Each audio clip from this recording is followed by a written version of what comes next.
चलिए देखिए, good morning all of you. जैसा कि आप लोगों का इंग्लिश का पेपर होने वाला है, कुछ विद्यार्थियों का तो आज है और कुछ का 10th वालों का कल है, ठीक है। और वार्षिक परीक्षा का भी अपने को लगभग प्रिपरेशन कर ही रहे हैं। तो यहाँ आपका एक पेपर में सोल्व करवाने जा रहा हूँ। उस पेपर में सी सेक्शन की ग्रामर हम सोल्व कर रहे हैं। तो सी सेक्शन की ग्रामर में जो क्वेश्चन है, जिन क्वेश्चन में जो ऑप्शंस दे रखे हैं, उन ऑप्शंस में कौन से ऑप्शन का किस जगह यूज होता है वो सारा मैं एक्सप्लेन कर दूंगा। तो आपको ये एग्जैक्ट क्लियर हो जाएगा कि इस वाले ऑप्शन में या इस वाले क्वेश्चन में ये वाला आंसर आएगा। तो देखिए, यहाँ हम बात करते हैं फिल इन द ब्लैंक की। फिल इन द ब्लैंक में पहला क्वेश्चन आपका है,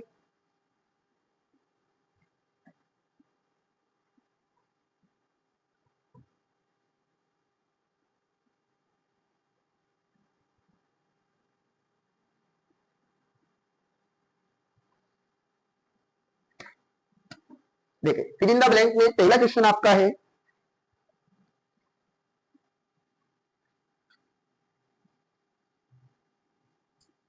work hard लेस्ट U dot dot dot fail.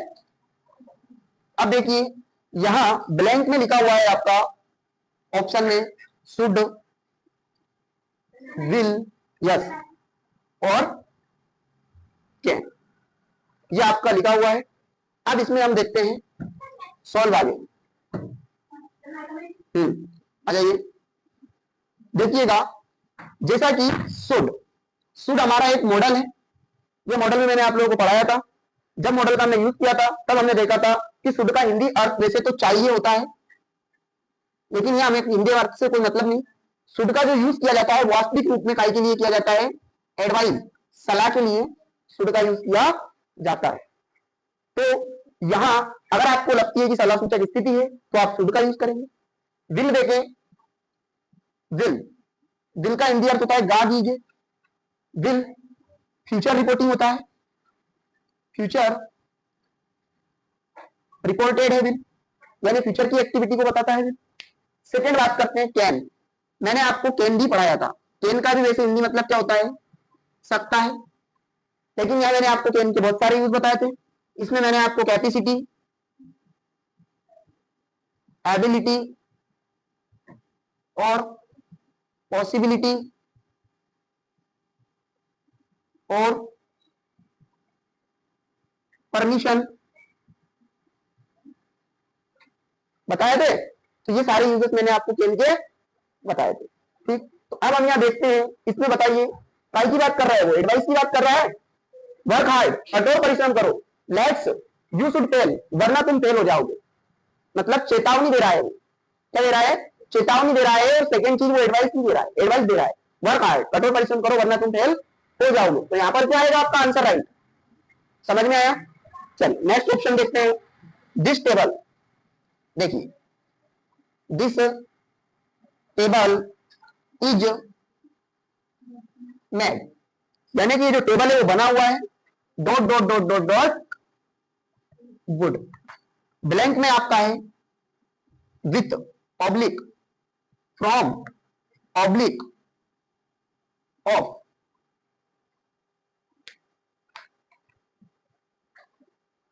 आ रहा है समझ में, नहीं आ रहा? ये आपके प्रीपोजिशन है। क्या है ये, प्रीपोजिशन। अब प्रीपोजिशन में विथ का यूज हमने किया था। तो देखें यहाँ विथ, विथ का मतलब होता है के साथ। क्या होता है विथ का मतलब, के साथ। इसके नियम आपके पास लिखे होंगे, मैंने आपको लिखवाया था। ओरल बोलकर बताऊंगा, लिखवाऊंगा नहीं। जब किसी वस्तु से हम काम निकालते हैं तब हम विथ का यूज किया करते हैं। किसी व्यक्ति के साथ हम यदि कहीं घूमने जाते हैं तो हम विथ का यूज करते हैं। तो यहाँ आप देख रहे हो कि this table is made with, काई से बना हुआ है टेबल, लकड़ी से बना हुआ, ठीक। I write on the board with marker, मैं बोर्ड पर मार्कर से लिख रहा हूं। तो जिस भी चीज से अपन काम निकालते हैं वहां पर विथ का यूज किया जाता है। सेकंड बात करते हैं फ्रॉम की। फ्रॉम का मतलब होता है किसी चीज से अलग होना। क्या होता है फ्रॉम का मतलब, किसी चीज से अलग होना। ये भी मैंने आपको पढ़ाया था, फ्रॉम का मतलब किसी चीज से अलग होना। जैसे कि मान लीजिए I am going from Biaora, मैं ब्यावरा से जा रहा हूं। आया समझ में। तो इस टाइप के सेंटेंस में फ्रॉम का यूज किया जाता है। सेकंड बात करते हैं ऑफ की। देखिए ऑफ दो तरह के होते हैं, एक ऑफ तो ये होता है और एक ऑफ ये वाला होता है, देखा होगा आपने। बीमारी वगैरह के लिए जिसका यूज होता है वो ये वाला होता है, और नॉर्मल जो ऑफ होता है ये किसी संबंध को बताता है, जैसे सन ऑफ सरदार यानी सरदार जी का पुत्र। ठीक है, इस तरीके के ऑफ में इस वाले का यूज आपने देखा होगा, ये बीमारी वगैरह को बताने के लिए आएगा। तो ना तो यहाँ बीमारी है और ना ही कोई चीज किसी चीज से अलग हो रही है, सिर्फ जो काम निकल रहा है वो लकड़ी से निकल रहा है, तो यहाँ पर वित्त बनेगा। क्या आएगा ऑप्शन में? समझ में आया? नेक्स्ट थर्ड वाला देखते हैं, इसका राइट आंसर क्या है? थर्ड वाला ऑप्शन देखते हैं, वुड यू लाइक टू,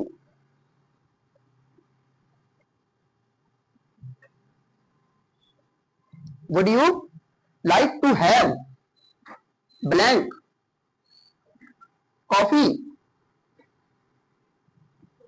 अब यहां पर लिखा हुआ है आपका एनी, सम और मेनी। क्या आएगा इसमें? सम आएगा, भावना नहीं पता? चलिए देखिए जरा, अपन ने सम एनी के नियम पढ़े थे, जब तक आप रूल्स नहीं देखोगे तब तक आपको कुछ भी समझ में नहीं आएगा। सम एनी के रूल्स जो हमने पढ़े थे, एनी, एनी का मतलब होता है कोई या कुछ, दोनों इसके मतलब होते हैं। जो हमने रूल्स पढ़े थे, उन रूल्स में लिखा हुआ था एनी के यूज में, इसका यूज काउंटेबल नाउन्स के साथ किया जाता है, इसका यूज हमेशा नेगेटिव वाक्यों में होता है, इसका यूज अफर्मेटिव में सिंगुलर नाउन के साथ तथा काउंटेबल के साथ होता है, इसका यूज नेगेटिव में बता दिया, इसका यूज इंटेरोगेटिव सेंटेंस में सिंगुलर तथा काउंटेबल नाउन्स के साथ होता है, और नेगेटिव में यदि अनकाउंटेबल नाउन्स भी होगी तो भी एनी का यूज किया जाएगा। आया समझ में? बात करते हैं सम की। सम का यूज, सम का यूज हमेशा अनकाउंटेबल नाउन्स में होता है। कहां होता है? सम का यूज अनकाउंटेबल नाउन्स में होता है। नेगेटिव सेंटेंस में सम का यूज नहीं होता है। इंटरोगेटिव सेंटेंस में अनकाउंटेबल नाउन तथा प्लूरल नाउन्स के साथ सम का यूज किया जाता है। जहां लेने देने का भाव हो वहां पर सम का यूज किया जाता है। मेनी, मेनी का use uncountable noun, sorry countable nouns में किया जाता है। मेनी का यूज काउंटेबल नाउन्स में किया जाता है। तो बताइए, पूरी चीज बताने के बाद आपको क्या समझ में आया? इसमें क्या आएगा? सम, क्योंकि यहाँ लेने देने का भाव है, इंटरोगेटिव है और कॉफी अनकाउंटेबल है, तो क्या आएगा यहाँ पर? सम। चलिए इनको नोट कर लीजिए जरा, 10 मिनट का वीडियो हो गया, लंबा चलेगा वीडियो। देखें नेक्स्ट ऑप्शन है आपका फोर्थ वाला, I have anything since morning. ठीक, अब यहां पर लिखा है हैवंट ईटन, डिडंट ईटन और डोंट ईटन। हम देखते हैं ये आपका पास्ट सिंपल का है, पास्ट डोंट, डिडंट ईट और डोंट ईट, ये पास्ट सिंपल का हेल्पिंग वर्ब प्लस उसकी वर्ब है। ये प्रेजेंट सिंपल की हेल्पिंग वर्ब तथा उसकी वर्ब है। यहाँ सिंपल से कुछ लेना देना नहीं है, बात कर रहा है परफेक्ट की, क्योंकि परफेक्ट कंटीन्यूअस में टाइमिंग आता है, तो यहाँ परफेक्ट कंटीन्यूअस का ये फॉलो करेगा। तो आई के साथ क्या आएगा यहाँ पर? Have been eaten. तो इसमें क्या लिख दोगे आप? Haven't eaten. हैव बीन आता लेकिन क्या हो गया? Haven't eaten. Next, there is. Next लिखा है यहाँ पर आपका 5 वाला, देखिए where is blank book that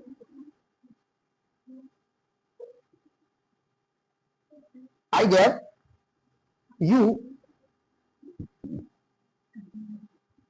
yesterday। और इसके ऑप्शन में दे रखा है बेटा ए, एन और द। क्या आएगा इसमें? क्या आएगा इसमें? गलत। देखें, ए, एन, द, ये आपके आर्टिकल है। ये आर्टिकल हमने पढ़े थे, तब मैंने आपको पढ़ाया था कि जब भी कोई इंग्लिश का ऐसा शब्द लिखा हो जिसका साउंड आ से लेकर हिंदी के व्यंजन, सॉरी हिंदी के स्वर अम आ तक के बीच से निकलता हो, वहां पर एन लगाते हैं। जब कोई शब्द लिखा हो और उसका स्वर या बोले तो साउंड कहां से लेकर जाके बीच वाले शब्दों से निकलता हो, वहां पर ए लगाते हैं। जो दाता नियम लिखा था उसने लिखा था जो चीजें संसार में एकमात्र हो। क्या बोला था? जो चीजें संसार में एकमात्र हो, जो चीज स्पेशल हो जिसमें सुपरलेटिव डिग्री हो उसके लिए द का यूज करते हैं। तो देखिए क्या बोल रहा है, देयर इज ब्लैंक बुक, यानी कि वो किताब कहां है, कौन सी, that I gave you yesterday, जो मैंने तुम्हें कल दी थी। उसने एक ही बुक दी है भैया कल, और स्पेशली उसी बुक का वो पूछ रहा है, कोई अन्य का तो वो पूछ नहीं रहा है, तो यहाँ ए आएगा। तो क्या आएगा यहाँ पर, द। समझ में आया। नेक्स्ट देखेंगे हम यहाँ पर,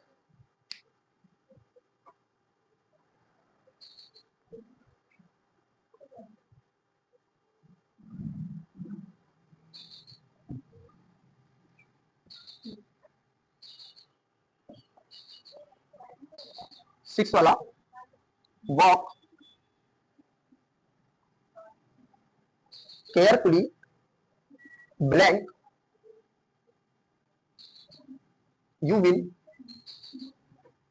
फेल डाउन। यहां लिखा हुआ है एल्स बट एंड। तो देखें यहां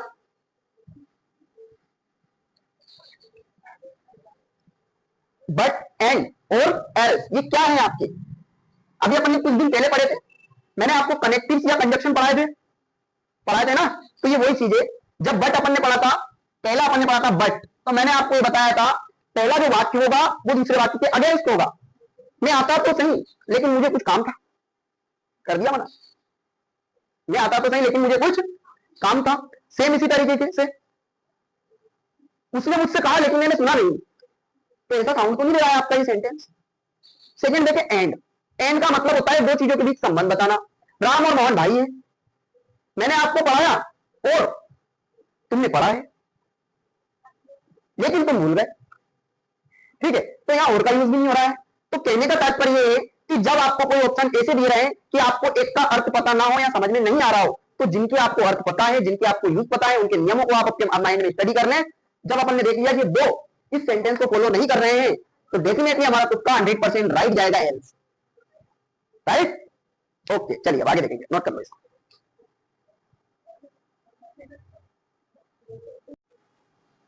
देखिए बात करते हैं अब हम डुअल डायरेक्ट की। काय की बात करते हैं, डुअल डायरेक्ट। देखिए डुअल डायरेक्ट हम देखते हैं, डुअल डायरेक्ट में आपका फर्स्ट वाला सेंटेंस है ही हेल्ड, इसके बाद नेक्स्ट सेंटेंस लिखा है ही डिड नॉट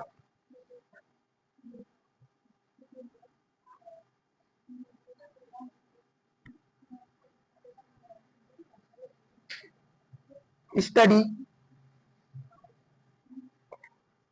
देखिए क्या लिखा है यहां पर, combine the sentence, combine the pair, combine the pair, combine the pair of sentences using so। चलिए बेटा देखिए, मैंने आपको सो पढ़ाया था कनेक्टिव्स में। जब मैंने आपको सो पढ़ाया था तो मैंने आपको ये बोला था कि पहले आपको कारण लिखना है, फिर सो का यूज करना है, फिर परिणाम लिखना है, यही बताया था। मैंने खाना नहीं खाया, मुझे भूख नहीं थी, इसलिए मैंने खाना नहीं खाया। दे दिया मैंने कारण, पहले क्या दिया, कारण दिया। मुझे क्या नहीं थी, भूख नहीं थी, इसलिए मैंने खाना, मैं बहुत भूखा था इसलिए मैंने बहुत सारा खाना खाया। ठीक है, तो ऐसे सेंटेंस को आप कोशिश करें कि ट्रांसलेशन करके आप उसको सॉल्व करें, तो आपका राइट जाएगा। तो इसका राइट आंसर क्या बनेगा बताइए, क्या, yes, he did not study well, he did not study well, so ये हो गया यूज सो का। इसके बाद लिख देंगे स्मॉल करके he failed, उसने अच्छे से नहीं पढ़ा इसलिए मैं फेल हो गया। नेक्स्ट सेंटेंस लिखा है यहां पर, Mumbai is larger than Bhopal second,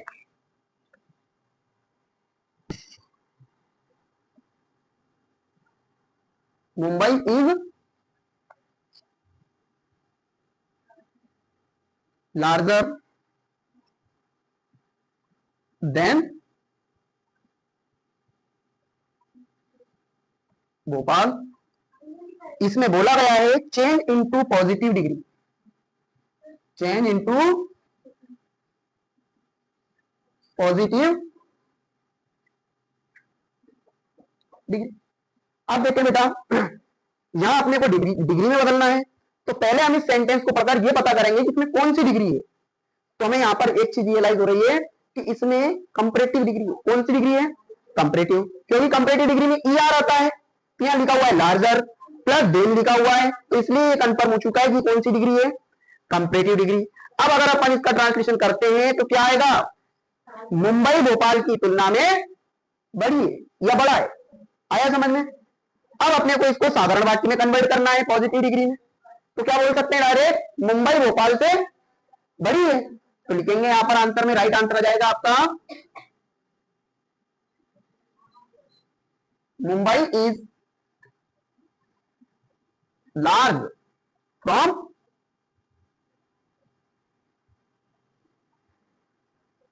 Bhopal. आया समझ में। आप चलिए नेक्स्ट क्वेश्चन पर आते हैं। नेक्स्ट यूज अपने को करना है, चलिए दो तो नोट करें आप।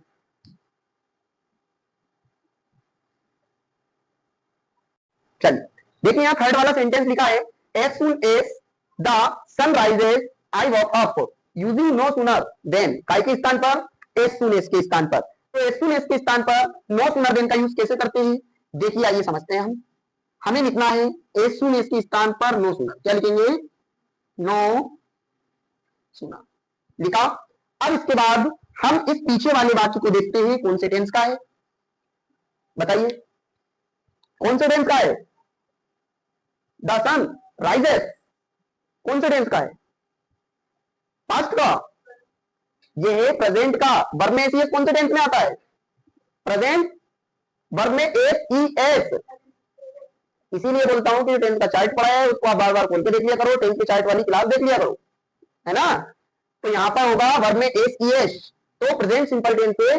तो इसमें सीधी बात यह है कि नो सुनर देन लिखकर जो फर्स्ट वाला सेंटेंस होता है उसको इंटरोगेटिव बना दिया जाता है और पीछे क्वेश्चन मार्क नहीं लगाया जाता है, ठीक। तो यहां पर हो जाएगा no sooner does the sun rise, की जगह क्या हो जाएगा, राइज, और इसके बाद क्या जाएगा, देन, और इसके बाद पीछे का वाक्य सेम ऐसा था कैसा ही आ जाएगा, देन आई वेक अप। ये आपका सेंटेंस नो सुनर देन का क्लियर आया समझ में। अब मान लीजिए नो सुनर देन के स्थान पर एज सून एज का प्रयोग करना है, तो क्या करोगे, इसी से समझे, नो सुनर देन के स्थान पर क्या लिखोगे, एज सून एज लिखा।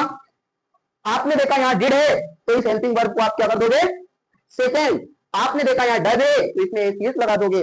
आपने देखा यहां डू है तो आप इसमें वर्ब का फर्स्ट फॉर्म लिख दोगे और देन को हटाकर ऐसा कोमा लगा दोगे और अगले वाक्य को ऐसा कैसे लिख दोगे। आया समझ में। अब देखते हैं नेक्स्ट सेंटेंस। नेक्स्ट सेंटेंस आपका लिखा है फोर्थ वाला कुछ इस तरीके से है, he is the boy.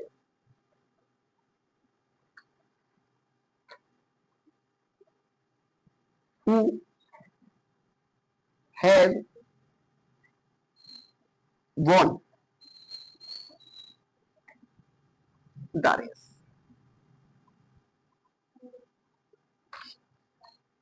Identify the underlying clause।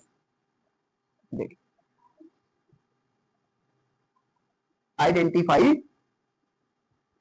the underlying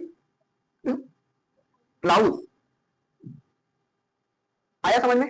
अब इस अंडरलाइन क्लाउज में ये बताना है, जो अंडरलाइन जो सेंटेंस लिखा हुआ है इसमें कौन सा क्लाउज है, क्लाउज बताना है। क्लाउज यहां पर है आपका रिलेटिव क्लाउज। कौन सा है, रिलेटिव क्लाउज। इंसानों के लिए, जगह के लिए, हु, वेयर, रिलेटिव क्लाउज में आता है, टाइम में आता है रिलेटिव क्लाउज में। तो इसका आंसर क्या हो जाएगा, यहां पर क्लाउज क्या है, एक तो इसका नेम क्या है, ऐसे करके लिख देंगे रिलेटिव। ओके, नेक्स्ट नरेशन आ गई। अब नरेशन समझना था तुम लोगों को।